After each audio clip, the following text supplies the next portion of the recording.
দেখুন আমরা যে নতুন রাজনৈতিক বন্দোবস্তের কথা বলছি, নিউ পলিটিক্যাল সেটেলমেন্টের কথা বলছি, আমাদের সেই সেটেলমেন্টের কথা একেবারে স্পষ্ট। ভাই যেটা বলছিলেন যে কোনো একটা নির্দিষ্ট জায়গায় আপনি কতজন লোক হাজির করতে পারেন আর বিএনপির সমর্থিত লোক কতজন লোক হাজির করতে পারে, তাতে প্রমাণ হয়ে যাবে আপনার পলিটিক্যাল ম্যাচুরিটি কিংবা আপনার পলিটিক্যাল আধিপত্য। আমরা এই পুরাতন এই ওল্ড রাজনৈতিক যেই সিলসিলা এটাকে ভেঙে দিতে চাচ্ছি, এবং জেনজি যে জেনারেশন এই সিলসিলা ভেঙে দিয়ে একটা গণ অভ্যুত্থানের নেতৃত্ব দিয়েছে এবং সফল হয়েছে।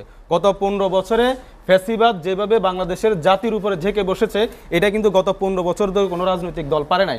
গত 15 বছর ধরে বাংলাদেশ জাতীয়তাবাদী বিএনপি কি রাজনীতি করেছে? তারা শুধুমাত্র তাদের সভানেত্রীর মুক্তির আন্দোলন করেছে, তারা তাদের ভাইস চেয়ারম্যানের মামলা নিষ্পত্তির আন্দোলন করেছে। অথচ ভারতীয় আধিপত্যবাদ আমাদের স্বাধীনতা সার্বভৌমত্ব যেভাবে হুমকির মধ্যে পড়েছে, এখানে গুম খুন ক্রসফায়ারের নামে দেশের মানুষের উপরে যে অকথ্য নির্যাতন নিষ্পেষণ নেমে এসেছিল এবং দ্রব্যমূল্যের যে নাবিশ্বাসে মানুষের জনজীবন এবং নিত্য স্বাভাবিক জীবন যে নাবিশ্বাস উঠছিল, এগুলোর বিরুদ্ধে জনমত তৈরির মাধ্যমে বিএনপি কোনো ধরনের দৃশ্যমান রাজনীতি করতে পেরেছে? 28শে অক্টোবর 10 লক্ষ মানুষ রাজধানীতে হাজির করে কেন 10 মিনিট তারা সাউন্ড গ্রেনেডের মুখে দাঁড়াতে পারলো না? এই 15 বছর ফ্যাসিবাদের মুখে দাঁড়াইতে পারলো না, তাকে ইয়ে করে আজকে দেখেন গুম খুনের শিকার কি আপনারা হয়েছেন না বিএনপি হয়েছে? আলাল সাহেব, মুয়াজ্জেম হোসেন আলাল সাহেব, নিজাম সাহেব, গুম খুনের শিকার আপনারা হয়েছেন না বিএনপি হয়েছে? শেষ করি আমি একটু বলি, আপনি গুম খুনে বললে আমাকে শেষ করতে দেন, আমি আপনার কথা শুনেছি। গুম খুনের শিকার বিএনপি হয়েছে আর আপনি বিএনপি কে ব্লেম করছেন। আমাকে বলতে দেন, আমি আপনার কথা শুনেছি। আপনি আমার নির্বাচনী আসন নিয়ে কথা বলেছেন, এটা একদম অপ্রাসঙ্গিক কথা ছিল। কে কতজন হাজির করবে এটা একেবারে একটা এটা গণতন্ত্রের গণ অভ্যুত্থানের মধ্য দিয়ে যে পচা রাজনীতির যে ন্যারেটিভ, এটা ভেঙে গেছে। আমরা এই যে বাহুবলের রাজনীতি, যেখানে প্রশাসনকে করায়ত্ত করার মাধ্যমে উপজেলা পরিষদে দেখেন আজকে ডিসি ওসি এসপি ইউনো প্রত্যেকটা অফিসকে তারা দখল করার মাধ্যমে তাদেরকে বাধ্য করা হচ্ছে। স্কুল কমিটিগুলোতে তাদের লোক বসানো হচ্ছে, বিভিন্ন কমিটিগুলোতে তাদের লোক বসানো হচ্ছে, পুলিশের ওসিকে বাধ্য করা হচ্ছে, বিভিন্ন জায়গাতে তারা লোককে বাধ্য করে টেম্পো স্ট্যান্ড বাস স্ট্যান্ড দখল করার মাধ্যমে টেন্ডারবাজি দখলবাজি চাঁদাবাজি সব কিছু করে একটা ত্রাসের রাজত্ব কায়েম করেছে। এগুলো তো আমরা পুরোপুরি দেখেছি। আপনি যদি মনে করেন যে কার ডাকে কতজন মানুষ আসে, এটা তো একটা ভাঙা ন্যারেটিভ যেটা গণঅভ্যুত্থানের মধ্যে দিয়ে ভেঙে গেছে। আমি শেষ করি, এই যে পাওয়ার পলিটিক্সের যে এতদিনে যে একটা ন্যারেটিভ হয়ে আসছে এবং যেটাকে উপরে ভর করে প্রতিষ্ঠানের উপরে ইন্টারফেয়ার করে একটা প্রাতিষ্ঠানিক ফ্যাসিবাদ কায়েমের মধ্য দিয়ে, একটা কালচারাল ফ্যাসিজম প্রতিষ্ঠার মধ্য দিয়ে ফ্যাসিবাদ তার রেজিমকে যেভাবে দীর্ঘায়িত করেছে, আমরা সেটার আবার পুনরাবৃত্তি করতেছি। যে বাহুবলের রাজনীতি, লোক সমাগমের রাজনীতি, হ্যাঁ পেশি শক্তি রাজনীতি, যেটা মুয়াজ্জেম হোসেন আলাল সাহেব যেটা বলছেন, আমি একটু আগে বলছিলাম, তিনি আজকে কি বলেছেন? তিনি বলেছেন আমরা এতদিনের গ্রাউন্ড তৈরি করেছি, ছাত্ররা মাত্র পাকা গাছে ঝাঁকুনি দিয়েছে মাত্র। দেখুন ফ্যাসিবাদ বিরোধী বৈষম্য বিরোধী ছাত্র আন্দোলনের নেতৃত্বে যে এই অভ্যুত্থান সংগঠিত হয়েছে, এটা কোনো প্রশ্ন করছে না। তাদের ডাকে দল মত নির্বিশেষে ব্যানার ছাড়া সবাই একই কাতারে এসে ফ্যাসিবাদ পতনের পক্ষে একসাথে এসে দাঁড়িয়েছে। আজকে সেই নেতৃত্বকে প্রশ্নবিদ্ধ করার জন্য তাদেরকে বলা হয়েছে তারা শুধু ঝাঁকুনি দিয়েছে। তাহলে আপনারা কেন 14 ইলেকশন ঠেকা দিতে পারলেন না? 18 ইলেকশন কেন ঠেকা দিতে পারলেন না? 23 সালে এসে কেন আপনারা রামি ইলেকশন ঠেকিয়ে দিতে পারলেন না? এই যে এই বিষয়গুলো পরিকল্পিতভাবে করা হচ্ছে শুধু ছাত্রদেরকে এই যে প্রশ্নবিদ্ধ করার জন্য। আমি এইগুলা ওনার বক্তব্যের সাথে আমি তীব্র প্রতিবাদ জানিয়ে রাখলাম। আমি যেটা বলতে চাচ্ছি, আমাদের এই অনৈক্য, আজকে আলোচনার যেই শিরোনাম ছিল ঐক্য অনৈক্যের সুর, আমাদের এই অনৈক্যের মধ্যে সুবিধা নিচ্ছে কারা? এই পতিত ফ্যাসিজম, তারা আমাদের মধ্যে এই বিভেদ ধরিয়ে তারা আবার ফেরত আসতে চায়। তারা দেখেন বিএনপি মহাসচিব তিনি নিরপেক্ষ সরকারের কথা বলেছেন, তার সাথে সাথেই তারাও তাদের অফিসিয়াল পেজে এই সরকারের অধীনে কোনো নির্বাচন হইলে সেটা নিরপেক্ষ হবে না, সেটার কারণ দেখিয়েছেন আমাদের ছাত্র উপদেষ্টা সেখানে আছে। এরা তো ছাত্র উপদেষ্টা না, এরা তো অভ্যুত্থানের শক্তি। অভ্যুত্থান পরবর্তী যে কোনো দেশে অভ্যুত্থানের শক্তির সরকার গঠন করে। তাহলে আপনারা এটা এদেরকে ছাত্র উপদেষ্টা বলে আপনারা একটা ন্যারেটিভ তৈরির একটা প্রচেষ্টা চালাচ্ছেন। এটা তো অভ্যুত্থানের শক্তি।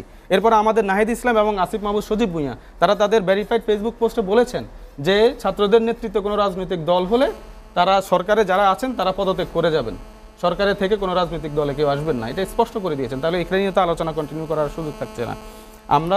আমরা এখনও চাচ্ছি, আমাদের মধ্যে কোনো অনৈক্য আছে বলে আমি মনে করি না। আমরা ছাত্ররা যে নতুন রাজনৈতিক বন্দোবস্তের স্লোগান নিয়ে গণ অভ্যুত্থান করেছে, অভ্যুত্থান পরবর্তীতে সেই নতুন রাজনৈতিক বন্দোবস্তের বয়ান নিয়ে যখন রাষ্ট্র পরিচালনার এই মহান ব্রতী হয়ে যখন কাজ করা শুরু করছে, তখনই একটা বৃহৎ রাজনৈতিক দলের বাদ সেধেছে। সুতরাং আমরা এটা বলতে চাই যে কোনো একটি বৃহৎ রাজনৈতিক দলের কোনো ধরনের অনৈক্যের কারণে যদি কোনো পতিত ফ্যাসিজম যদি বাংলাদেশে ফেরত আসে, এটার দায়ভার কিন্তু তাদেরকে নিতে হবে। নিজামুদ্দিন, যেটি আপনি বলছিলেন যে অনৈক্যের জায়গাটি, আপনি কি অনৈক্য বলবেন নাকি আপনারা যেটি চান সেটির আসলে বিরোধিতা হচ্ছে? আসলে দেখুন, আমরা 5ই আগস্ট অভ্যুত্থান পরবর্তী কি কি বিষয় আমাদের চাওয়া হয়েছে। আমরা রাষ্ট্রপতি শাহাবুদ্দিন চুপ্পুর অপসারণ চেয়েছি, আমরা সংবিধান সংস্কার চেয়েছি, আমরা সেখানে পুনর্লিখন চেয়েছেন জুলাই নাকি? প্রোক্লেমেশনের চেয়েছি, আমরা গণহত্যার বিচার চেয়েছি, আমরা বৈষম্য বিরোধী ছাত্র আন্দোলনের যে নেতৃত্ব, সেই নেতৃত্বের একটা স্বীকৃতি চেয়েছি। আমরা 47, 71 এবং 24 এই 3টা আন্দোলনের ধারাবাহিক যে লিগ্যাসি, এই যে একটু আগে ভাই বলেছেন, আমি শ্রদ্ধার সাথে ভাইয়ের সাথে দ্বিমত পোষণ করতে চাই যে 1971 এবং 24কে প্যারালালি একটা মুখোমুখি দাঁড় করানোর চেষ্টা করা হচ্ছে।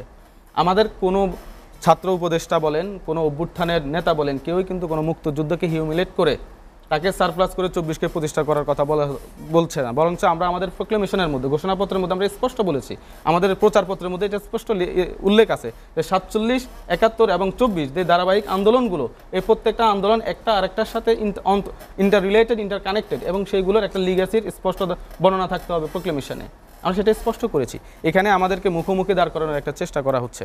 এই যে প্রত্যেকটা অভ্যুত্থানের শক্তির প্রত্যেকটা সংস্কার আলাপে ফ্যাসিবাদের সর্বশেষ চিহ্ন শাহাবুদ্দিন চুপ্পুর অপসারণ, জুলাই প্রোক্লেমেশন, গণহত্যার বিচার, এই প্রত্যেকটা ইস্যুতে যখন একটা বৃহৎ রাজনৈতিক দল এবং অপরাপর রাজনৈতিক দল যখন বাধা হয়ে দাঁড়ায়, যখন বিরোধিতা করে, তখন এটা বলার অপেক্ষা রাখে না তাদের এখানে কোনো ধরনের পতিত ফ্যাসিজমের কিংবা নতুন করে কোনো নব্বী ফ্যাসিজম এক্সারসাইজের কোনো ইল ইন্টেনশন এখানে আছে কিনা, সেই আশঙ্কা আমরা করাটা একেবারেই স্বাভাবিক মনে করি।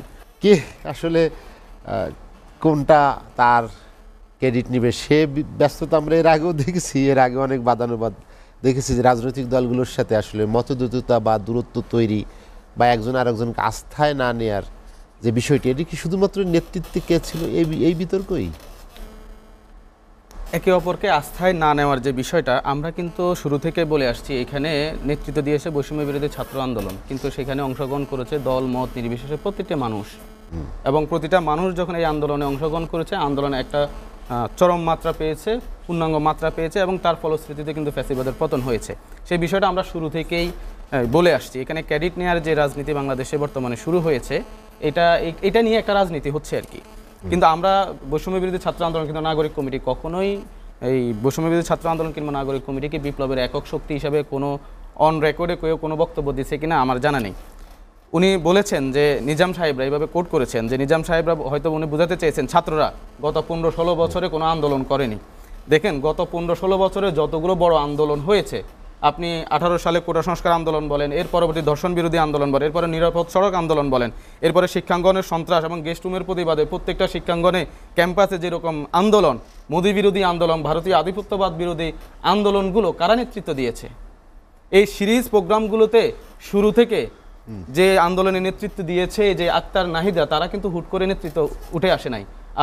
আসিফ মাহমুদ, নাহিদ ইসলাম, আক্তার হোসেন, এরা কিন্তু 2014-15 থেকে তারা ক্যাম্পাসের প্রত্যেকটা আন্দোলনে নেতৃত্ব দিয়েছে, এবং 2018 সালের যে কোটা সংস্কার আন্দোলন, যেটা লিগ্যাসি বহন করে, আপনারা সেটা নিশ্চয়ই জানেন। সুতরাং আমরা যে হুট করে এসে একটা আন্দোলনে নেতৃত্ব দিয়েছি, সেখানে রাজনৈতিক দলগুলো এসে আমাদের এটার সফল করেছে, বিষয়টা আসলে সত্য নয়। এখানে আমাদের রাজনৈতিক সিলসিলা বহুকাল আগের। আর একটা বিষয় আমি আপনার সাথে দৃষ্টি আকর্ষণ করছি, দেখেন আমরা কেউ কিন্তু অনৈক্য চাই না, যেটা বারবার বলার চেষ্টা করতেছি। আমাদের এই অনৈক্য মূলত পতিত ফ্যাসিবাদকে আবার পুনরায় সুবিধা দিচ্ছে। আমরা চাই রাজনীতিতে একটা ছাত্ররা বা বিপ্লবের শক্তি নতুন রাজনৈতিক দল করবে, এটা দেশের সংবিধান, দেশের প্রচলিত নিয়ম কানুন, আইন কানুন মেনেই তারা করবে, এটা তাদের করার গণতান্ত্রিক অধিকার। সেখানে রাজনীতির দল করার ক্ষেত্রে তাদের মধ্যে একটা প্রতিযোগিতা হতে পারে, সেক্ষেত্রে অনৈক্য কেন হবে? বাংলাদেশে রাজনীতি করার ক্ষেত্রে, জনমানুষের জন্য রাজনীতি করার ক্ষেত্রে একটা রাজনৈতিক প্রতিযোগিতা থাকবে। সেখানে কিছু বিষয়ে আমার আপনার মতদ্বৈরিতা থাকতে পারে, মত বিপরীত থাকতে পারে, সেক্ষেত্রে আমরা আলোচনার টেবিলে এসে সেটা ঠিক করে নেওয়ার সুযোগ আছে। কিন্তু সেখানে পক্ষ বিপক্ষকে বিতর্কিত করে পতিত ফ্যাসিজমকে ফিরিয়ে আনার যে সুযোগ তৈরি করে দেওয়া হচ্ছে, এটা আমার আপনার কোনো রাজনৈতিক দলের জন্য শুভকর হবে না।